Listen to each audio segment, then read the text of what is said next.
In a previous video, I touched on how narcissists or toxic people use isolation for control, so let's dive a bit deeper. And if you're new here, I'm a narcissistic abuse recovery relationship coach, so let's talk about it. A narcissist or a toxic person might attempt to isolate their target for several reasons. Let's start with the most obvious: control. Isolation is a common tactic to gain and maintain control over someone. When an individual is isolated, they are more dependent on the toxic person and are less likely to challenge or leave them. Number 2, to limit outside influence. By cutting off external support, a toxic person can craft the narrative, and y'all know they love to craft a narrative.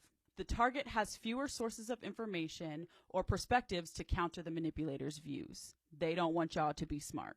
3, to reduce self-esteem.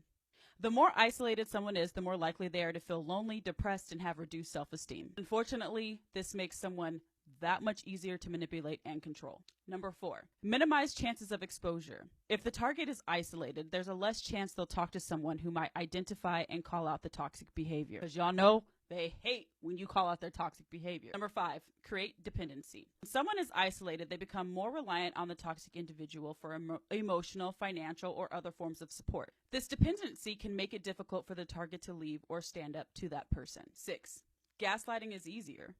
With fewer external references, the target can more easily be made to doubt their own perceptions, memories, and feelings, which we all know that this is a manipulation tactic called gaslighting. It's essential to try and recognize these tactics and keep support if you believe you're being isolated or manipulated. Trusted friends or family or professionals can offer insight and assistance.